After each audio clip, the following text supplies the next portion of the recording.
मुस्लिम league नून ने मियां नवाज शरीफ की क़यादत में माजी में अल्लाह के फजलो करम से 98-99 के जो मुआशी धमाके थे उसमें निकाला, और कोई पाकिस्तान में किसी चीज़ की कमी नहीं आई, किसी चीज़ की लाइन नहीं लगी। आपको याद होगा 2013 में, आपको याद होगा Pakistan macro economic unstable country declare हुआ था, और उस वक़्त ये कोशिश थी कि हम 20-30 नहीं, बहुत जल्दी हम 5-4 साल बचा लें।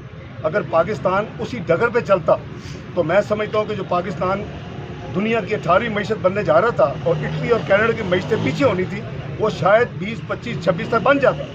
लेकिन फिर वही ड्रामे, पनामा के दूसरे किस्म के जो ड्रामे होते हैं, मुल्क को बहुत हैवी कॉस्ट करते। खुदा के लिए बस कर दें, पाकिस्तान को आगे जाने दें, वरना मैं 3 दफ़ा पहले फाइनेंस मिनिस्टर रह चुका हूँ। मुझे जब चौथी दफ़ा ऑफ़र किया कि मैं पाऊँगा मैं फाइनेंस मिनिस्ट्री संभालूँ, तो मेरे ऊपर नए सुरखाब के पानी लग गया। अल्लाह का शुक्र है, अल्लाह का जितना मैं शुक्र अदा करूँ कम है कि चौथी दफ़ा मुझे ये अल्लाह ताला ने अपने अवाम की, अपनी मखलूक की खिदमत के लिए चुना है। और मुस्लिम लीग नून की क़यादत ने, मियां नवाज शरीफ ने, मियां शहबाज शरीफ ने मुझे ये ऑफ़र किया कि आप आएँ और आप इस जिम्मेदारी को संभालें।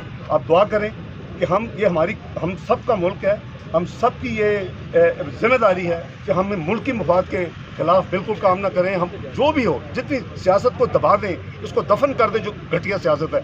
लेकिन बदकिस्मती से एक पार्टी इस वक्त वो कल्ट बना लिया है, उसको उसके यानी नेगेटिव सियासत के अलावा कुछ नहीं आता। तो और बड़े बड़े बोल बोलते तकब्बर। कल भी कहा कि ये तो नहीं रोक से मैं गिरा के देखो। ओ भाई, अल्लाह ने गिराए, अल्लाह ने तुम्हें ऑलरेडी गिरा दिया, अभी माफ़ी मांग लो अल्लाह से, आगे देखो कितनी जल्दी और तुमने गिरना है अभी। तो बहरहाल वो हम बात छोड़ते हैं। तो मेरी गुजारिश ये है कि जी जो मकसद है आने का, वो पासपोर्ट मिला है तो मैं आ सका हूँ। और वो PMLN की हुकूमत को कैट जाता है कि जी कोई आप दुनिया में नहीं रोक सकते पासपोर्ट। माने का गांधी का इंटरनेशनल कोर्ट होता है, ह्यूमन राइट्स की खिलाफ वर्जी है कि किसी का पासपोर्ट आप, इससे बेसिक राइट टू ट्रेवल। तो ये सारा इलीगल काम होते रहे हैं। पहले फेक केस बनाया, फिर मेरा पासपोर्ट कैंसिल कर दिया। वैसे कहते थे आएँ, लेकिन पासपोर्ट नहीं देना। भाई मैं किसी आपके पासपोर्ट पे आऊँ। बहरहाल अल्लाह का शुक्र है, अल्लाह ने मुझे, मैं जितना शुक्र अदा करूँ कम है कि मैं अपने मुल्क में वापस आया हूँ। और ये फॉर्मेलिटी जो थी, ये केस जैसे मैंने कहा फेक केस है, ये 10 मिनट का केस है, इसको हवा में उड़ जाना चाहिए था अब तक। बहरहाल इंशाल्लाह उसका भी हर चीज़ का अल्लाह ताला की तरफ से वक्त मुकर्रर है। इंशाल्लाह बड़ी जल्दी। डॉक्टर साहब ये बताइए कि महंगाई को कंट्रोल करने के लिए क्या करेंगे आप?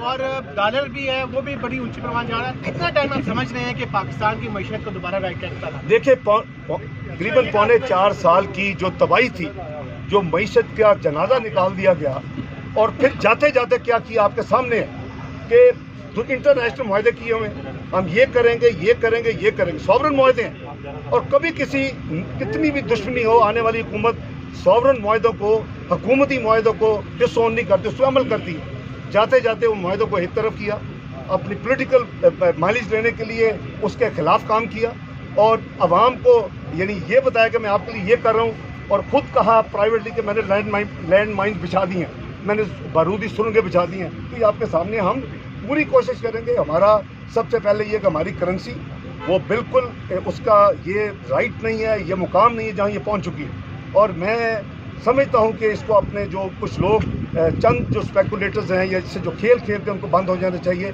मेरा ख्याल है कि उन्होंने बंद कर दिया है, मैं उनको मशकूर हूँ, उन्होंने डायरेक्शन ठीक ले लिया है। मेरे सफ़र करने से शुरू ही उन्होंने 2 दिन में अच्छा पाकिस्तान में वो अच्छा एक काम किया है, अच्छा खासा पाकिस्तान के कर्ज़ों में उसकी वजह से कमी आई है। इंशाअल्लाह हम एक हमारी प्रायोरिटी नंबर 1। दूसरी हमारी प्रायोरिटी यही है कि हम इन्फ्लेशन को नीचे लाएंगे, हम इंटरेस्ट रेट्स को नीचे लाएंगे, हम इकॉनमी को रिवाइव करेंगे। लेकिन मैं सिर्फ जो ज़बानी दावे होते हैं मैं वो नहीं करने वाला। आप हमारी हिस्ट्री देखें PMLN की, आप 98-99 की, आप देखें 2017 में हमने कहाँ छोड़ा था इस मुल्क को, मियां नवाज शरीफ ने, मैंने, और 2018 में हमारे PMLN ने कहाँ छोड़ा। यानी लोएस्ट हमने इन्फ्लेशन 4% आपको दी, 2% फूड इन्फ्लेशन दी, उसके बाद आपको हाईएस्ट ग्रोथ दी 6.3%, आपको हाईएस्ट रिजर्व दिए, स्टेबल रुपया दिया 4 साल 104 रुपये 50 पैसे में। भाई ये किसी और मुल्क में हो तो उस पार्टी को तो लोग यानी हवा में सर पे उठा लेते हैं। अच्छा डॉक्टर साहब बताइएगा, पेट्रोल प्राइस कम होगी ज़्यादा होगी? पेट्रोल प्राइस ये तो जब बेटा अभी दिन 2-4 दिन तो दूंगा यार। दूसरा साहब ये अपोजिशन की तरफ से जो कि एक जमात का आप नाम ले रहे हैं, वो ये कह रहे हैं कि जनाब आप किसी इस्टेब्लिशमेंट के साथ किसी मुआहदे की शक्ल में आपको इधर लाया गया है। अगर ऐसा है तो फिर आपका जो एंटी इस्टेब्लिशमेंट का बयानिया है वो क्या ख़त्म हो गया? और दूसरा सवाल यह है कि आपने कहा कि मुल्क को चलने दिया जाए, तो ये पैगाम आपने सियासी जमातों को दिया है या किसी और को? मैं देखिए, जहाँ तक आपका भाई पहला सवाल है ना, वो ना हम डील में बिलीव करते हैं, डील करने वाले आपको पता है, और ना ही किसी किस्म की अरेंजमेंट में बिलीव करते हैं।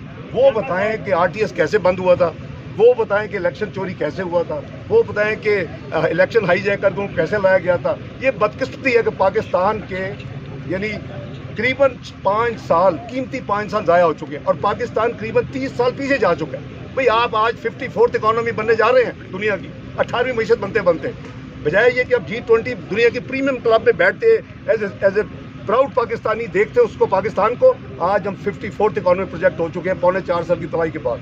तो दूसरी जो आप, तो इसलिए कोई डील नहीं है, हम डील में बिलीव नहीं करते और कोई जो है इस पर किसी किस्म का अरेंजमेंट नहीं है अल्हम्दुलिल्लाह। तो आपके सामने है कि जब पासपोर्ट ही नहीं दिया, जो कह रहे हैं डील है, उनको क्या आपने पासपोर्ट दिया था? क्या आपने पूछे उनसे?